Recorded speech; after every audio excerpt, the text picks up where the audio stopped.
All right, we're back. We've been talking about age and politics. Now let's zoom out a bit. Have we as a society seen a shift in how we value and perceive older adults?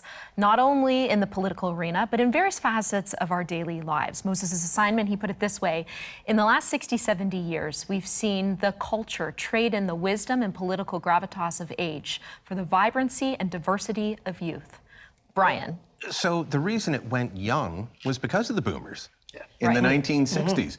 And you can look at, especially advertising, ABC network in the United States convinced Madison Avenue that they needed younger people because CBS had the big ratings and all the older demographic that the advertisers wanted. ABC convinced Madison Avenue, go younger because that's where this big baby boom generation is. Well, it's still the biggest, elephant in the room. Boomers matter in terms of that. I'm a Gen Xer. There's not as many of us, so we don't count as much. But the boomers get to decide. And they can get to decide if there's a difference in how we view age. I would say so. I look at how my grandmother was compared to my mother at the same age. My mother is much younger, much more vibrant. My grandmother thought, when she was nearing in on 80, that she'd just be sitting in the corner and be quiet and left alone.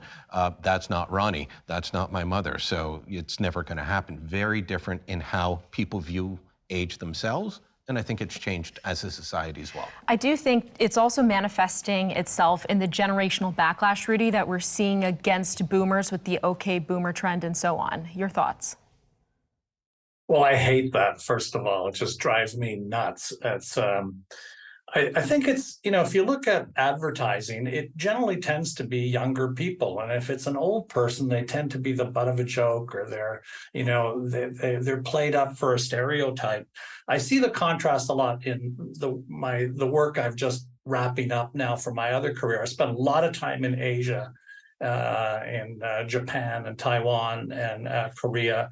And the attitude there is completely different to older people. When I go to international conferences and in film and television, it's a very youthful industry.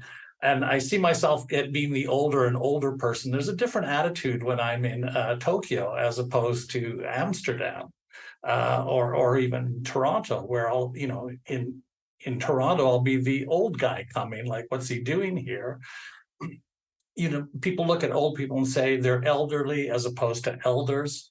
An elder is someone you look up to. Elderly is someone you give up your seat for in public transit. So I think that we've got a long way to go. I don't think we're there. Eventually, hopefully, the boomers will stand up and be counted and protest, but we're not there. That's really interesting. Do you think this is a North American phenomenon? Because to Rudy's point, many Asian cultures put a lot of emphasis on the wisdom and the experience that comes with older age. Not just Asian, but African, and actually some parts of Scandinavia that have a greater tolerance for older people and what they might have to offer. I think it is a very much a North American pattern. Not only, but much so. The boomers have been rearranging society's furniture since they came. I mean, they started junior kindergartens. They did junior colleges. All of those kinds of things that were required, they invented them first for their own needs. Their parents did, but as the boomers have gone through the life cycle, they have changed our understanding of what life was about. Yeah. And what our expectations are. Who am I? Where do I belong? How do I behave? Those fundamental questions are changing. The boomers changed the answers to those questions, and they're still doing it. So I'm waiting around for the little rascals to show up with a couple of answers. Boomers also popularized the slogan, never trust anyone over 30. And I think it was a poignant example then, Brian, of the generational divide. Of course, now they're facing the same level of scrutiny from younger generations. So was it ever thus? There's always going to be fights between the generations, and I think that's what that was. And you see it now with people always bad-mouthing millennials. Millennials are in their early 40s now, at the older end. And now it's bashing Generation Z, and they're all lazy. Well, kids that are Gen Z, so does John. They're ambitious, hardworking kids. Yeah, are there some that don't, live up to expectations? Absolutely. But, these sorts of slaggings of, well, you're old, you don't understand. You're young and you're lazy. That's been going on forever, and it's not going to change. Final word to you, John. Well, I think we have to look out over the next 10 to 15 years. And I say that because by the year 2036, we know, based on demographics, that the healthcare system is going to be under a huge sagging amount of weight of boomers who are going through that.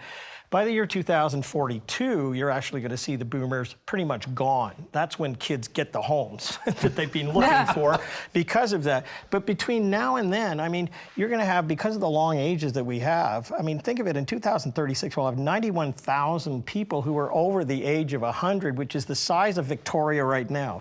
So we have this... They'll all live in Victoria. They'll all live in Victoria. But we have this predictable timeline with all the demographics. And I think when I go out and present on this sort of stuff, people in the audience suddenly look up with this gasp, and it's kind of like, yeah, it's right in front of the grill of your car. So you better understand that it's coming real quick, and we're going to have to do something about it. So this is something that society hasn't taken on, and it's coming in a very, very significant way. The latest numbers I saw were that by 2030, 47% of the population will be over the age of 45. Yeah, I'm just concerned about me. I'm 66 right now. I don't care about the young kids who are 44. All right, quick break. We'll pick this up on the other side. Don't go away.